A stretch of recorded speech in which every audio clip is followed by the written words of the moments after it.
دقیقے آپ کی خدمت میں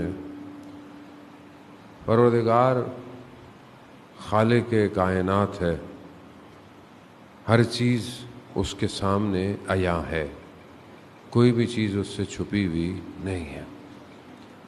وہ ہماری خلقت سے پہلے، ہماری خلقت اور پھر ہماری خلقت کے بعد سارے حادثات اور واقعات کے علم کو رکھتا ہے۔ اس کے لیے نہ کوئی کل ہے نہ کوئی کل تھی، اس کے لیے سب حاضر ہے۔ کائنات محضر پروردگار ہے، پوری کائنات اس کے آگے حاضر ہے۔ یہ ہمارے لیے کل ہوگی، پرسوں ہوگی، وقت ہوگا، زمانہ اس کی مخلوق ہے۔ کائنات، سورج، ستارے، یہ سب اس کی مخلوقات ہیں، اس سے کوئی چیز پوشیدہ نہیں ہے۔ اس خدا نے کہ جس کے پاس اتنا علم ہے، وہ سب جانتا ہے، اس کے باوجود اس نے اپنے بندے کے گناہوں کو چھپایا ہوا ہے۔ یعنی جو اتنا جانتا ہے کہ کوئی چیز اس سے چھپ نہیں سکتی۔ قرآن کیا کہتا ہے؟ مسکال کے ذرے کے برابر بھی اگر کوئی خیر ہوگی تو خدا قیامت میں اس کو سب کو دکھائے گا۔ ابھی تو نہیں دکھا رہا ہوں، ابھی تو صرف اسے پتا ہے، ہمیں اس نے چھپایا ہوا ہے۔ اور اگر مسکال کے ذرے کے برابر شر بھی ہوگا تو بھی اس کو دکھائے گا۔ قرآن ہے، قرآن تو کلام الہی ہے، اب وہ سب دکھائے گا، سب کو دکھائے گا۔ ابھی تو اس نے پردہ ڈالا ہوا ہے، اور یہ ہمارے پر جو اس کا پردہ ہے، یہ اس کے محبوب کی وجہ سے پردہ ہے۔ وہ جسے اس نے رحمت للعالمین بنایا ہے، اس کی رحمت کے صدقے میں ہمارے گناہوں پر اس نے پردے ڈالے ہوئے ہیں۔ اور انسان یہ جانتا بھی ہے، انسان جانتا ہے۔ دوسری امتیں جو پہلے والی تھیں، جب وہ کوئی غلط کام کرتی تھیں تو ان کے چہروں پر عیاں ہو جاتے تھے کام۔ یہ تو خدا نے ہم پر کرم کیا ہے کہ ہم اتنی غلطیاں کرتے ہیں، اس کے باوجود بھی آپ دیکھیں کہ اللہ تعالیٰ نے ہمیں چھپا کے رکھا ہوا ہے، کسی کو نہیں پتا۔ ہر کوئی اچھی سی عطر وطر لگا کے خوشبودار بنا پھر رہا ہے، یہ تو انسان خود جانتا ہے کہ وہ اندر سے کتنا خوشبودار ہے، اس کے اپنے وجود میں کون سا عطر ہے جو اس نے اپنے وجود کو اس نے معطر کیا ہوا ہے۔ دنیا کی پرفیوم میں عطر لگاتا ہے آدمی کہ خوشبو آئے، اچھی بات ہے، نظافت ہے، اور سنت پیغمبر بھی ہے۔ رسول خدا جو سب سے زیادہ مال اپنا خرچ کرتے تھے وہ کس پہ کرتے تھے؟ اسی عطر پہ کرتے تھے۔ تو عزیزان محترم، جس طرح انسان اپنے ظاہر کو معطر کرتا ہے، اسی طرح اسے اپنے باطن کو معطر کی ضرورت ہے۔ اور یہ باطن معطر نہیں ہو سکتا جب تک انسان اس سے واقف نہ ہو، جب انسان کو یہ پتہ ہی نہ ہو کہ اس کے اپنے اندر بھی کوئی مشکل ہے کہ نہیں ہے، اور یہ مشکل کو وہ نہ پہچانے جو اس کے باطن میں ہے، اور لے کر انسان جو ہے وہ گھومتا رہے، ٹہلتا رہے۔ آج ہمارے معاشرے کا جو سب سے بڑا مسئلہ ہے وہ یہی ہے کہ ہم اپنی بیماریوں سے ناواقف ہیں۔ کون سی بیماریاں؟ بدن کی نہیں، وہ تو پتہ چل جاتی ہیں، ڈاکٹر اسکین کر لیتے ہیں۔ روح کی بیماریوں سے ہم ناواقف ہیں، اور یہ روح کی بیماریاں معاشرے کو کھوکھلا کر دیتی ہیں۔ ہر آدمی، مثال کے طور پر میرے اندر کوئی غلط عادت ہے، اب اس کو میں نے چھپایا ہوا ہے، اور میں ظاہر اپنے آپ کو کرتا ہوں کہ میں بہت اچھا آدمی ہوں، اور یہ دھوکہ ہے، منافقت ہے۔ یہ منافقت اندر اندر سے معاشرے کو کھا جاتی ہے۔ ایک دوسرے کے سامنے اچھے، پیچھے برائی، یہ تو نارمل ہے نا ہمارے یہاں، اس میں تو کوئی اور نئی چیز بھی نہیں ہے۔ یہ تو سامنے مل رہا ہے، ماشاء اللہ، السلام علیکم، کیسے ہیں آپ؟ ٹھیک ہیں، خیریت سے؟ میں ایسے ہی اشارہ کر دیا، بس کام ہو گیا آپ کا۔ یعنی کیا؟ یعنی غیبت، یعنی جو آپ سامنے بول نہیں سکتے تھے، کہہ نہیں سکتے تھے، آپ نے اشارے سے غیبت کر دی اس کی۔ غیبت کے لیے حدیث سناؤں میں آپ کی خدمت ہے؟ غیبت اشد من الزنا، زنا سے زیادہ استغفر اللہ، یعنی سگے مردہ بھائی کا گوشت کھانا. مردہ پڑا ہوا ہے، آپ کا سگا بھی ہے، اب آپ اس کا گوشت کھائیں. کیوں تعبیر ہے یہ؟ کیونکہ جس کی غیبت کی جاتی ہے وہ موجود نہیں ہے. مردہ موجود ہے لیکن کچھ کر نہیں سکتا، اب آپ اس کے ساتھ کچھ بھی کریں. تو جس کی غیبت آپ کر رہے ہیں وہ بھی موجود نہیں. غیبت کرنے والا جب تک اس کی غیبت جس کی ہے وہ معافی نہ دے.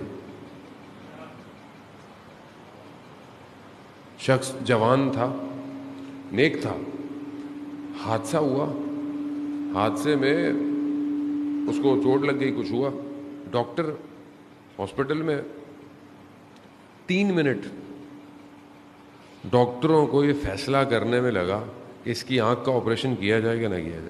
ایسی 3 منٹ میں وہ کوما میں تھا. کتاب بھی ہے 3 منٹ، کتاب بھی اردو میں بھی آ گئی ہے، 6 دقیقے، 100 پیجز کی کتاب ہے، PDF مل جائے گی آپ کو بہت آرام سے، انگلش میں بھی اردو میں بھی آ گئی.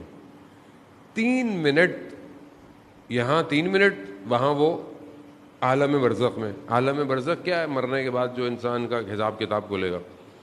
تو اس نے دیکھا کہ حساب کتاب ہے، دیکھا کہ بندہ بیٹھا ہوا ہے، ایک فائل لے کے پڑھی. تو اس نے دیکھا کہ بھائی اب تو کہانی آف ہو گئی اور اب حساب کتاب شروع ہو گیا. اب جب پہلا صفحہ کس دن ہوتا ہے؟ لڑکے کا پہلا صفحہ کس دن کھلے گا؟ جب وہ بالغ ہوتا ہے، 14 سال اور کچھ شرائط کے ساتھ. اس دن سے آپ کا صفحہ کھل جاتا ہے. اس سے پہلے معافی ہے، اس سے پہلے معافی ہے کہ بچہ ہے، چلو چھوٹا ہے، اللہ نے بھی آسانی کی ہوئی ہے. بچی کب ہوتی ہے؟ 9 سال.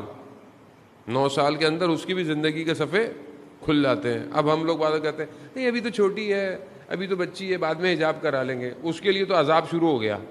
اب آپ کی مرضی ہے، اب آپ کریں گے نہ کریں. محرم نامحرم اس کے لیے واضح ہو گیا، یہ ہماری ذمہ داری ہے. قیامت میں جب وہ کھڑی ہوگی تو وہ کیا بولے گی؟ میرے ماں باپ نے مجھے بتایا نہیں تھا محرم نامحرم کون ہے میرے لیے. وہ بھی بہت سخت ہے. اسلام جو ہے وہ مذاق نہیں ہے جان محترم. اب وہ کہتا ہے کہ میری زندگی کا پہلا صفحہ جس دن میں بالغ تھا اس دن سے میرا صفحہ کیا لکھا ہوا؟ نماز، فلانا فلانا، سب صحیح، بالکل اچھا بچہ تھا، جوان اچھا تھا، نماز بھی پڑھتا تھا، ماتم بھی، عزاداری بھی، سب کچھ کرتا تھا. دیکھا کہ دن کے اعمال ہیں، رات کو اعمال جب اینڈ ہو، کلوز، دیکھا کہ سارے اعمال اڑ رہے ہیں. اگلا صفحہ کھولا، پھر وہی رات کو پھر اڑے. اس نے پوچھا یہ کیا ہے؟ کہا کہ تم نے جو سارا دن نیکیاں کی تھی اور رات کو جو غیبت کی تھی، تمہاری ساری نیکیاں اس کو چلی گئی. اب ہماری تو ویسی نیکیاں نہیں ہیں بھائی، مائنس میں ہیں، مائنس، یعنی ہم کتنے آرام سے اپنی نیکیاں، اور کتنا آج کل تو پتہ بھی نہیں چلتا نا غیبت کر رہے ہیں. 2 لوگ بیٹھے ہیں، تیسرے کی غیبت.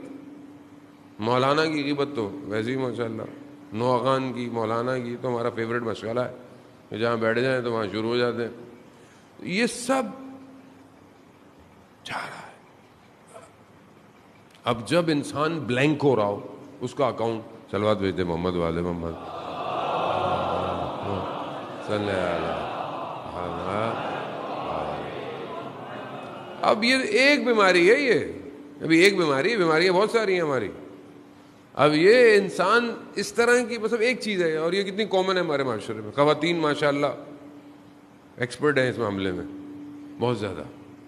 تو پھر دوسری بیماری تہمت، یعنی جس نے کچھ نہ کیا ہو اس پر آپ نے تہمت لگا دی. یہ بھی یہ کیا کرتی ہیں؟ یہ انسان کی روح کو بھاری کرتی ہے، سنگین کر دیتی ہے. اور جب انسان کی روح سنگین ہو جائے نا، بھاری ہو جائے، تو پھر نیک عمل کے لیے اس سے اٹھا نہیں جاتا. فجر میں اٹھنے کے لیے 6 فٹ کے آدمی کو کتنی طاقت چاہیے؟ مطلب کتنا آپ کو وزن چاہیے؟ لیکن اٹھا نہیں جاتا بعضوں کا. کیوں؟ کیونکہ روح سنگین ہو چکی ہوتی.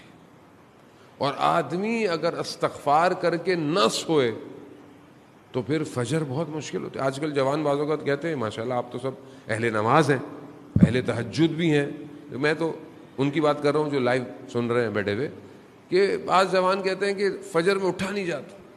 اس کی وجہ کیا ہے؟ اول تو بہرحال ٹائم پہ سوئیں, رات کو کم کھائیں, لیکن رات کو کر کیا رہے ہیں؟ انسان رات کو کون سا عمل کر کے سو رہا ہے؟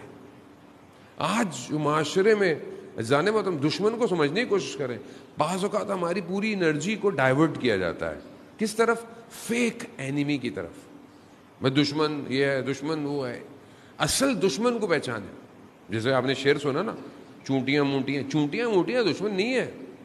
اصل دشمن کوئی اور ہے جو معاشرے میں تباہی کر رہا ہے.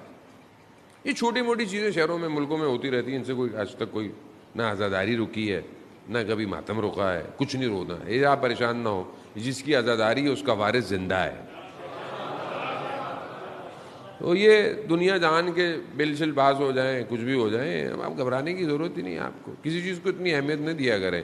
اہمیت دینی ہے تو اس کو دیں کہ جو پردہ غیبت میں انتظار کر رہا ہے. اس قابل ہو جائیں کہ دنیا سویپ کر لیں. ہوگی, لیکن ہمیں اس قابل بننا ہے نا. ہم کسی قابل بنیں گے تو وہ ہمیں بلائیں گے نا. کسی نے بولا کہ وہ, میں کہیں مجلس پڑھا تھا, کہتے ہیں آپ اتنی زور سے نعرہ ماریں کہ امام آ جائیں. میں نے بہرحال ان سے عرض ادب سے بولا اچھی بات ہے, آپ اتنی زور سے پکاریں امام کو کہ امام آئے, لیکن یہاں پہ بھی امام ہی آئے. بھائی ہم کیوں نہیں چلے جاتے امام کے پاس؟ یعنی یہاں پہ بھی ہم ہی نے, امام کو بھی ہم ہی نے بلانا ہے. بھائی ادھر ہی آئیں گے. جیسے وہ یورپ میں جائیں تو وہ کہتے ہیں مولانا صاحب ہم سنڈے کو پروگرام کر سکتے ہیں, ہمارے مسائل ہیں ان کے. ہم ولادت بدھ کو ہے, پروگرام سنڈے کو ہے. میں نے کہا بھائی پھر امام زمانہ کو بھی سنڈے کو بلائیے گا. ہماری تو یہ, بھائی ہم خود کیوں نہیں جا رہے امام کے پاس؟ تو جب تک ہماری روح ہلکی نہیں ہوگی ہم کیسے جائیں گے, کس طرح جائیں گے؟ ایک عالم دین نجف کا کہتا ہے کہ میں نے بہت حساب کتاب, بڑی ریاضت کی, کہیں سے میں نے لیا وظیفہ اور جا کر ریگستان میں بیٹھ گیا, حصار کھینچا اور عمل شروع کر دیا. امام سے ملاقات کرتا رہا, پڑھتا رہا تو امام آ گئے. امام نے بولا بھائی ہاں کیا سوال ہے؟ اب اتنا مگن تھا ذکر میں کہ یہ بھول ہی گیا کہ میں نے امام کو بلایا ہے. کہتے نہیں مجھے کوئی کام نہیں ہے. اسے پتہ نہیں کوئی اور ہے. میں نے کہا کوئی کام ہے تو پوچھو. اب وہ غافل. تو امام نے بولا عجیب لوگ ہیں, بلاتے بھی ہیں پوچھتے بھی کچھ نہیں ہے. اب جب اس کو یہ محسوس ہوا کہ امام تھے تو اب یہ امام کے پیچھے دوڑا. اب یہ جتنا دوڑتا تھا امام اتنا اس سے دور ہو جا رہے ہیں. ایک جگہ پہ دیکھا امام ایک دروازے میں داخل ہو گئے, یہ پوچھے آ گیا. اب اس نے دروازہ کھٹکھٹایا تو کوئی شخص باہر نکلا. کہا وہ مجھے امام سے ملنا ہے. کہا میں 1 منٹ پوچھ کے آتا ہوں. گئے تو اس نے دیکھا امام کو بلا لیا. یہ دیکھا تو امام بیٹھے ہوئے ہیں, قرآن کھلا ہوا ہے. اب جیسے اس نے امام کو دیکھا نا تو جو اس کے ذہن میں تھا سب بھول گیا. یہ امام ہے. امام کو دیکھ کے آدمی کو کہاں کچھ یاد رہتا ہے. امام کو دیکھا, صرف سلام کیا, التماس دعا, باہر. جیسے ہی باہر نکلا سارے سوال یاد آ گئے. سوال پوچھنے تھے اس نے. اب جب سوال یاد آئے اس نے دوبارہ دروازہ کھٹکھٹایا تو پھر وہی شخص باہر آیا. کہا مجھے امام سے ملنا ہے. کہا امام تو نہیں ہے. کہا کیسی باتیں کر رہے ہو, ابھی تو امام تھے, جھوٹ بول رہے ہو. وہ شخص عجیب سا ہو گیا. کہا کہ میں اتنے سالوں سے یہاں پہ ہوں اور تم میرے پر تہمت لگا رہے ہو, میں جھوٹ بول رہا ہوں, امام نہیں ہے. کہا میں ابھی آیا تھا. تو کہا اس وقت تھے, ابھی نہیں ہے امام. کہا ہاں مگر امام کا ایک شاگرد بیٹھا ہوا ہے, اگر سوال پوچھنا. اس نے بولا چلو شاگرد سے پوچھ. جیسے اندر گیا تو دیکھا اسی حالت میں جو شخص بیٹھا ہوا تھا اس کو یہ پہچان گیا. وہ سید ابو الحسن اصفہانی جو اس زمانے کے مراجع تھے کہ جنہوں نے سخت سردیوں کی راتوں میں امام سے توسل کیا تھا جب ان کے والد انہیں حوضے سے واپس لینے آ گئے تھے.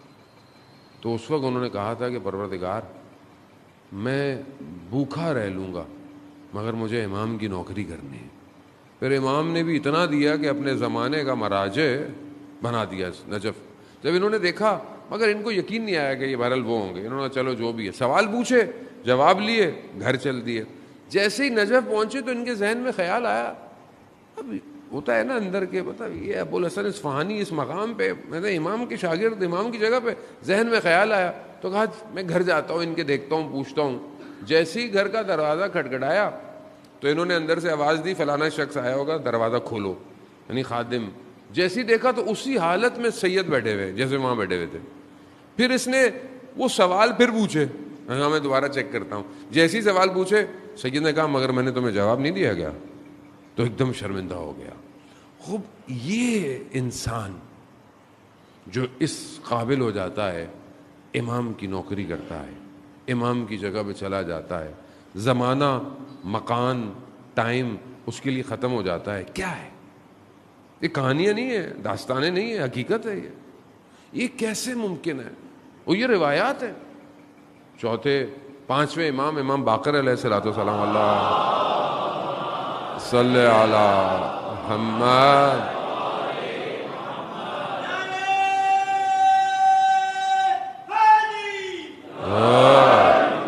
امام خود فرماتے ہیں کہ وہ جو ہمارے آخری کے اصحاب ہوں گے وہ ایک قدم بڑھائیں گے تو ان کا اگلا قدم مدینہ میں ہوگا. اب یہ ظاہر ہے یہ کوالٹیز تب ہوں گی نا کہ جب ہماری روح مضبوط ہوگی, بدن مضبوط. اچھی بات ہے, بدن کا خیال رکھیں, صحت کا خیال رکھیں, جوان کو ایکسرسائز کرنی چاہیے, ورزش کرنی چاہیے, اپنے آپ کو مطلب مضر صحت سے جو چیزیں اسے دور کرنا چاہیے, لیکن بدن سے زیادہ روح کو طاقت چاہیے. روح جب مضبوط ہوتی ہے تو وہ اپنے وقت میں پھیلنا شروع ہو جاتی ہے. ایک روح اگر بزرگ ہو جائے پورے معاشرے پر حاکمیت کرتی ہے. ایک روح. آپ دیکھیں گے ابھی 2 دن پہلے شہید عارف کی برسی تھی. شہید عارف حسینی آج تک دلوں پہ راج کر رہے ہیں. اس کی وجہ کیا ہے؟ روح بزرگ تھی. اور یہ روح تب بزرگ ہوتی ہے جب اس کی خلوت میں سجدے شروع ہوتے ہیں, جس کے سجدے دنیا کو دکھانے کے لیے نہیں ہوتے, جس کے سجدے صرف اپنے رب کی ملاقات کے لیے.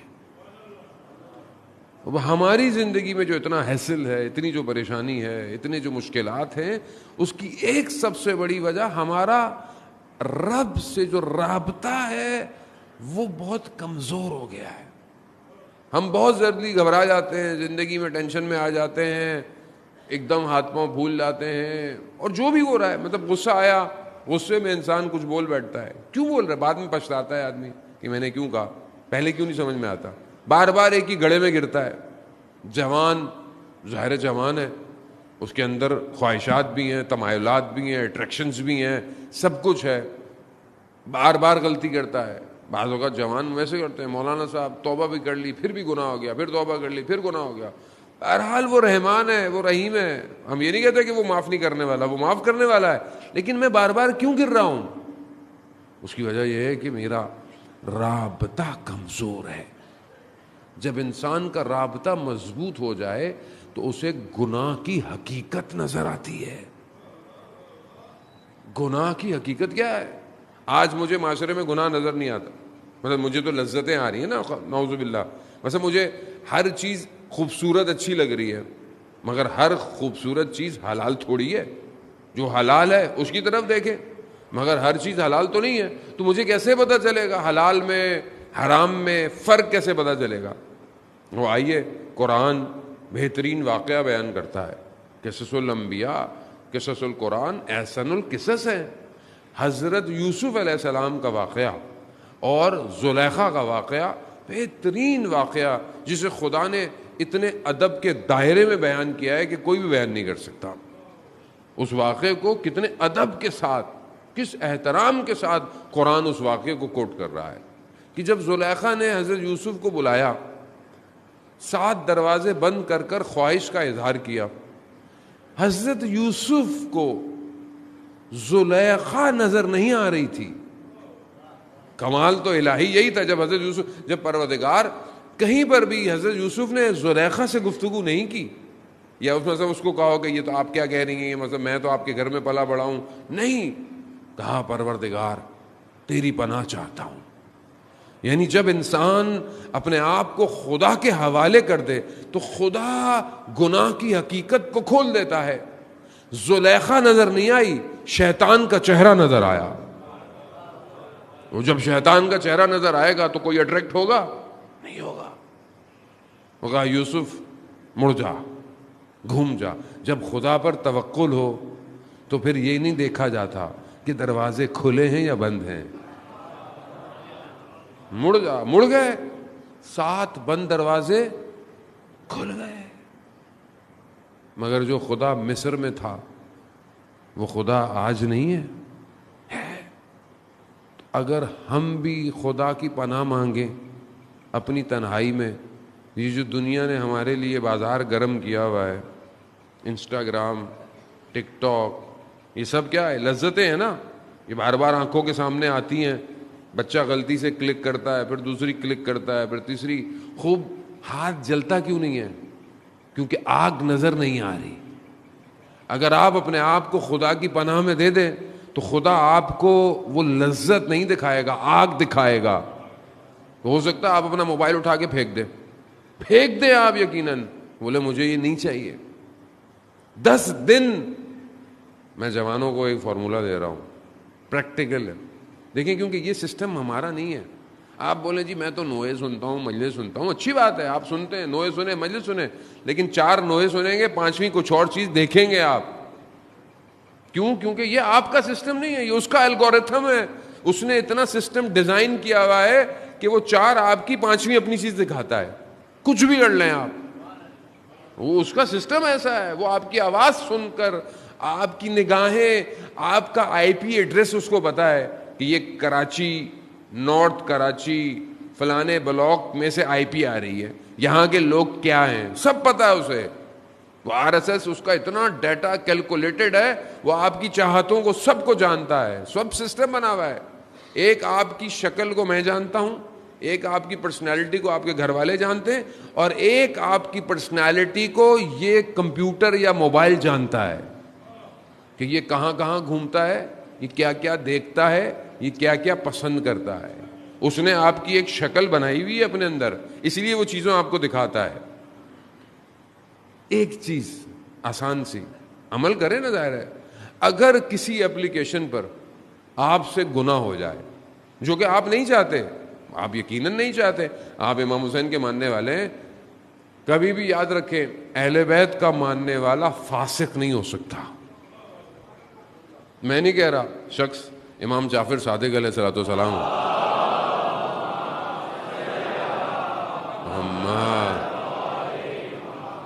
شخص امام کے پاس آیا، مولا آپ کے چاہنے والا ہے، غلط کام کرتا ہے، یہ کرتا ہے، وہ کرتا ہے، کیا کریں؟ ان سے رابطہ رکھیں. امام فرماتے ہیں ہمارا ماننے والا فاسق نہیں ہو سکتا، اس کا عمل فاسق ہو سکتا ہے، خود فاسق نہیں. تو ہمارے عمل خراب ہے نا خدا نخواستہ. تو اگر کسی اپلیکیشن پہ غلطی سے گناہ ہو جائے، نگاہ خراب ہو جائے، اپنے آپ سے عہد کریں 1 ہفتے تک میں یہ اپلیکیشن نہیں کھولوں گا. کھولے کریں، اپنے آپ کو مضبوط. آگ ہے، آگ، یہ آگ آپ کے نفس کو کھا رہی ہے. حضرت یوسف کی گواہی دے دی تھی بچے نے کہ حضرت یوسف جو ہیں وہ مطلب ان کا غلطی نہیں ہے، صاحب ہے، قرآن کہہ رہا ہے. بچے نے گواہی دی کہ کرتا اگر پیچھے سے پٹا ہے تو پھر زلیخا گناہ گار ہے، کرتا آگے سے پٹا ہے تو پھر کرتا پیچھے سے پٹا تھا. تو گواہی تو دے دی تھی، چھوٹے سے بچے نے دی. پھر بھی حضرت یوسف نے کہا پروردگار ایسی دنیا سے بہتر تو مجھے زندان میں ڈال دے، زندان میں، تاکہ میں تیری عبادت تو کروں.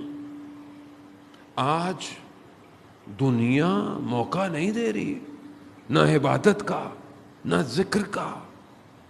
الدنیا سجن مومن، دنیا مومن کا زندان ہے، اور مومن اس دنیا سے پرواز چاہتا ہے. آپ یقین کریں جو ہم لوگ کہتے ہیں بھرا اللہ سب کو اچھی زندگی دے، صحت دے، لیکن سلامتی والی زندگی دے. خود امام سجاد علیہ الصلوۃ والسلام ارشاد فرماتے ہیں، اللہم صلی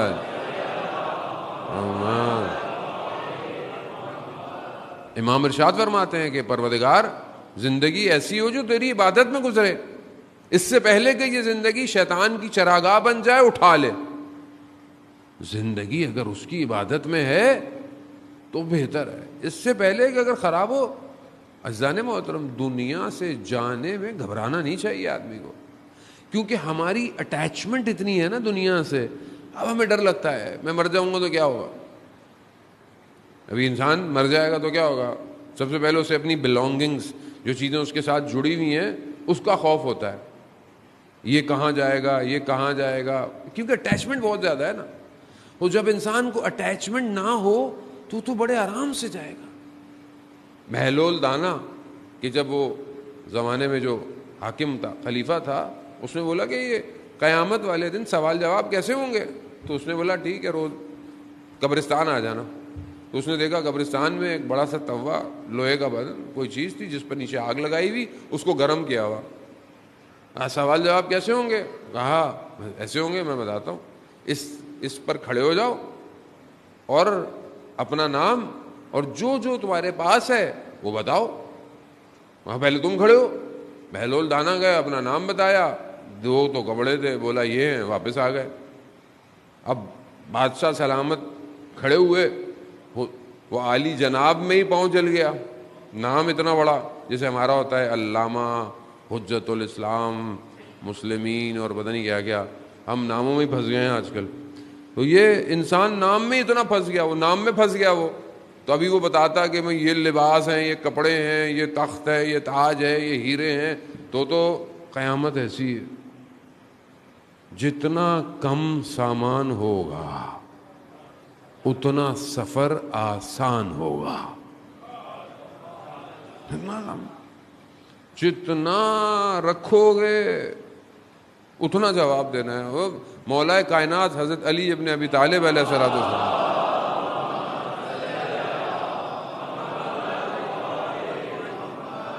امام کیا فرماتے ہیں کہ تعجب ہوتا ہے اس دنیا میں جس کے حلال میں سوال اور جس کے حرام میں عذاب. مطلب حلال کمائیں گے تو سوال جواب دینا ہے آپ کو، بھائی کیا کمایا، کہاں رکھا. اور حرام کمایا تو عذاب ہی عذاب ہے. تو کیا آدمی زندگی میں اتنی ٹینشن لے کے گھوم رہا ہے. اس کا مطلب یہ نہیں کل سے گھر جائیں بولے میں نے تو کچھ بھی نہیں کرنا. مولانا صاحب نے بولا ایسا کچھ نہیں ہے. آپ کو زندگی گزارنی، کیونکہ یہ زندگی وسیلہ ہے آخرت تک جانے کا. لیکن دل نہیں لگانا، دل نہیں لگائیں. اب جوان تو ماشاءاللہ بیٹھے ہوئے اتنی جلدی دل لگاتے ہیں کہ بس اب کیا کہیں ان جوانوں کو. اتنی جلدی دل لگتا ہے اتنی جلدی دل ٹوٹتا بھی ہے، کیونکہ اصل میں یہ پتہ نہیں ہے نا کہ دل لگانا کہاں ہے. وہ ایک شخص اسی طرح جوان تھا، عاشق تھا کسی کا. رات برف گر رہی تھی، کھڑکی کھول کر صرف اس لیے کھڑکی پہ بیٹھا رہا کہ محبوب شاید کسی لمحے اپنی کھڑکی پہ آئے گا. رات گزر گئی، برف میں یخ ہو گیا. کچھ دیر بعد صبح صادق ہوئی تو مسجد سے آواز آئی. تو اس نے دیکھا کہ کچھ عاشق معشوق کی طرف گھروں سے نکل رہے ہیں. تو اس نے کہا کاش میں اس عشق میں رات بیٹھا ہوتا، اولیاء خدا ہو جاتا. عزیزان محترم، میں زیادہ بہرحال آپ کا وقت نہیں لوں گا. عزیزان محترم، بس ایک وہ حضرت موسیٰ علیہ السلام، آپ کو پتہ ہے اللہ کے کتنے پیارے نبی ہیں، کلیم اللہ ہیں. قرآن بھی کہتا ہے حضرت موسیٰ نے خدا سے کیا کہا، ارے نہیں میں آپ کو دیکھنا چاہتا ہوں. خدا نے کیا کہا، لن ترانی، تم مجھے نہیں دیکھ سکتے. پھر بھی حضرت موسیٰ نے کہا بھائی دیکھنا ہے، اور اپنے لوگوں کو بھی لے کے گئے. خدا نے کیا کیا، تجلی کوہ طور پر دی، سب بے ہوش ہو گئے. بے ہوش نہیں، وہ مر گئے. وہ جو ساتھ تھے نا وہ مر گئے. حضرت موسیٰ بے ہوش ہو گئے. جب ہوش میں آئے دیکھے تو مرے پڑے. تو کہا پروردگار اگر یہ مر گئے تو میں واپس جا کے جواب کیا دوں گا؟ کہ بولیں گے مار دیا، پر ان کو زندہ تو کرے. اب یہ جو ایک بہرحال میں اس کی تفسیر میں یا کسی اور میں نہیں جاتا، بس میں ایک مفہوم آپ کی خدمت میں عرض کرنا ہے. یہ جو کہا کہ میں دیکھنا چاہتا ہوں، تو ایک شاعر وہ کہتا ہے کہ جب کلام کر سکتے تھے تو دیکھنے کی ضرورت تھی ہی نہیں. جب آپ اس سے کلام کر سکتے تھے تو دیکھنے کی ضرورت، اصل کلیم اللہ جب کلام ہو رہا ہے تو یہ بات ہی نہیں کرنی چاہیے تھی کہ مجھے دیکھنا ہے. سعدی جو شاعر ہے بہت بڑا، وہ کہتا ہے کہ یہی جو خدا نے کہا نا کہ لن ترانی، تم مجھے نہیں دیکھ سکتے، خوب یہی بات خدا کی طرف سے آنا تمہارے لیے کافی تھا. کہ خدا کہہ رہا ہے کہ بس اصل تم نہیں دیکھ سکتے، اصل وہ تم سے کلام کر رہا ہے، اس سے بڑھ کر اور کیا ہو سکتا ہے. مگر حافظ جو ان سے بھی بڑا شاعر ہے، وہ اس واقعے کو کیا کہتا ہے، اور آپ سے التماس دعا. حافظ کہتا ہے کہ دیکھا یا دیکھنے کی خواہش تو اس کی جاتی ہے جس سے تم سے دور ہو. دیکھنے کی خواہش، ارانی میں دیکھنا چاہتا ہوں، کہا دیکھنے کی خواہش تو اس کے لیے کی جاتی ہے جو دور ہو تم سے. وہ تو شہرک سے بھی زیادہ قریب ہے، اسے دیکھنے کی خواہش کیوں؟ عزیزان محترم، بس اپنی زندگی میں لقاء اللہ کی کوشش کریں، خدا سے ملاقات، خدا سے ملیں. شب عاشور مسلم نے اوسجا مسکرا رہے ہیں. پوچھا یہ رات مسکرانے کی نہیں ہے؟ کہا میں اس لیے مسکرا رہا ہوں کہ میری اور خدا کی ملاقات میں چند ساعتوں کا فاصلہ ہے. کوئی ملاقات ہے. انسان اللہم ارن طلعت الرشیدہ، پروردگار مجھے وہ رخ زیبا دکھا، یعنی میرا امام مجھے دکھا. وہ بھی انسان کے اندر خواہش ہونی چاہیے جانے موت. بس یہی خواہش روز عاشورہ آہستہ آہستہ ختم ہوتی جا رہی تھی. ایک ایک کر کر زہرا کا چراغ بجھ رہا ہے، گلشن زہرا کے پھول اجڑتے جا رہے ہیں. روز عاشور دیکھ رہے ہیں کہ جو گیا وہ واپس نہیں آیا. بس توسل چند جملے ساعت مقدس اس چھوٹی سی بچی سے کہ جو شام کے زندان میں آج بھی تنہا ہے. بھائی علی اکبر، مقتل کہتا ہے کہ جب حضرت علی اکبر جا رہے ہیں تو دیکھا خیمے کا پردہ ہٹتا ہے، گرتا ہے. راوی کہتا ہے میں نے دیکھا کہ ایک بچی ہے جو علی اکبر کو جانے نہیں دے رہی. حضرت علی اصغر جب جا رہے ہیں تو بچی ایک امید سے کہ بھائی پانی پینے جا رہا ہے. اب یہ بچی دیکھ رہی ہے کہ اس کے ساتھ کیا ہو رہا. روز عاشور جب امام نے وداع کیا خیموں سے تو دیکھا سواری چل نہیں رہی. دیکھا ایک بچی ذوالجناح سے لپٹی ہوئی ہے. امام نے نیچے دیکھا، امام اترے، امام نے بچی کو گلے لگایا. آپ کی بھی چھوٹی بچیاں ہوں گی، خدا ان کے نصیب اچھے کرے. جب آپ گھر سے نکلتے ہیں، میری بھی ایک بیٹی چھوٹی ہے، میں جب گھر سے نکلتا ہوں تو سب سے آخر میں وہی مجھ سے ملتی ہے. بچی ہے، گلے لگاتی ہے. اس بچی نے بھی باپ کو گلے لگایا، اور جب اسے یقین ہو گیا نا کہ بابا اب واپس نہیں آئیں گے تو اس نے کہا بابا ہمیں مدینہ چھوڑ آئیے. امام نے کہا کہ اب دیر ہو گئی، اب ممکن نہیں. بس اس کو ذہن میں رکھیے گا کہ یہ بچی سب سے آخر میں ملے. امام کی سواری گئی. روز عاشورہ کے مصائب آپ سنتے رہتے ہیں. میں بہرحال امام زین سے زمین پہ آئے. جس کے پاس جو تھا اس نے استعمال کیا. تلوار، نیزہ، تیر، لکڑیاں، پتھر، جو تھا انہوں نے سیدہ کے لال کو لوٹتے رہے.